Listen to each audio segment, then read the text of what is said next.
Have you ever played that game, where you check the price of something in one store, then another, and it's exactly the same? It feels like coincidence, right? Maybe they're just competing fairly. But what if it wasn't a coincidence? What if behind the scenes there was one single quiet conversation happening that set that price for everyone? What if the price of your bread, your milk, your snacks wasn't decided by a store manager or even by the company that made it, but by an algorithm owned by a company you've probably never heard of? This is the story of the invisible handshake and the one company in the middle of it all. Let's rewind. Imagine a classic street market. The apple seller at this stall shouts, "Apples, $2 a pound." His neighbor hears him and thinks, I can sell mine for $1.90. A customer walks between them, comparing. This is competition. It's loud, it's messy, and it generally keeps prices low. But in the modern world, most of us don't buy apples at a market. We buy everything, from apples to zucchini to that loaf of bread, in supermarkets. And supermarkets are a different game. For a store manager, pricing thousands of items is a nightmare.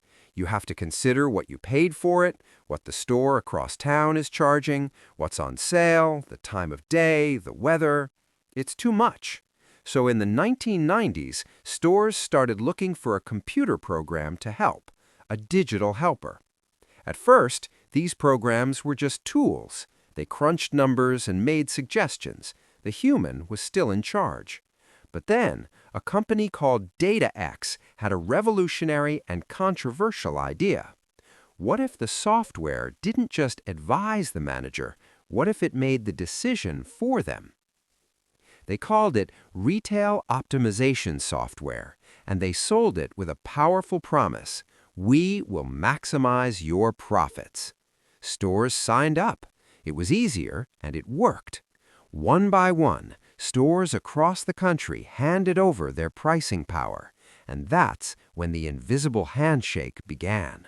See, DataX's algorithm had one job: find the perfect price, not the fairest price, the most profitable price.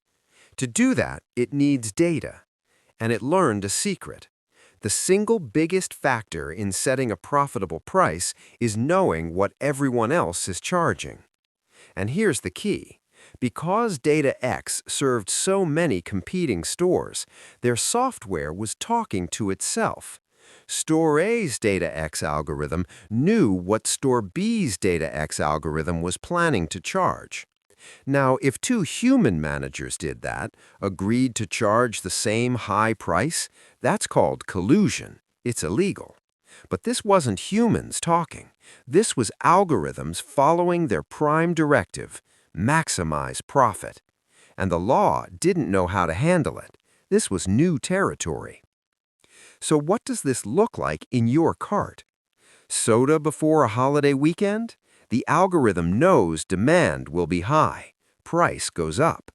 Soda can price ticks from $2.49 to $2.79. A competitor is out of stock of peanut butter. Your store's algorithm knows it's the only game in town. Price goes up. Peanut butter jar price ticks up. And that loaf of bread? The algorithm has determined that $3.99 is the equilibrium price, the highest price all the stores using DataX can charge without you driving across town.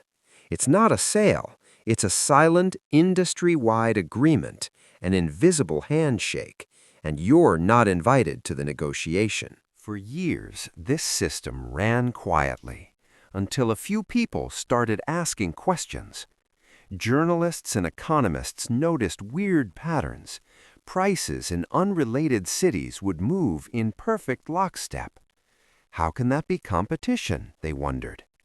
Then insiders started talking. A former DataX employee revealed the truth. The software wasn't just observing the market, it was becoming the market. They showed that the algorithm was designed to avoid price wars. If Store B cut prices, Store A's DataX software would see it and could match it instantly.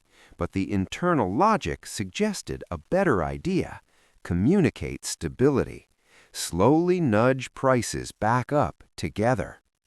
The story exploded. Governments launched investigations. The question was finally asked in public. When competing companies all use the same brain to set prices, are they really competing? DataX defended itself. We just provide the tool, they said. The stores are independent. But the math told a different story.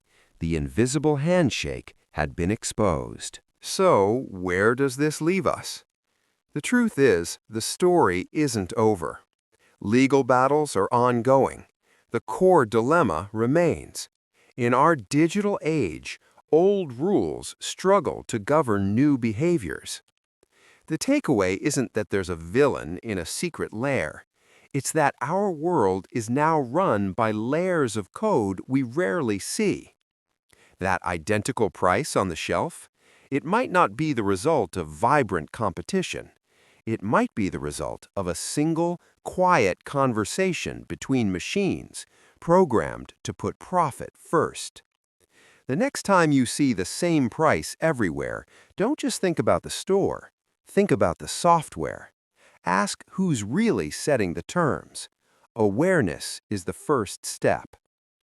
What do you think? Should algorithms that effectively set prices for competitors be regulated differently? Can we have both digital efficiency and real competition?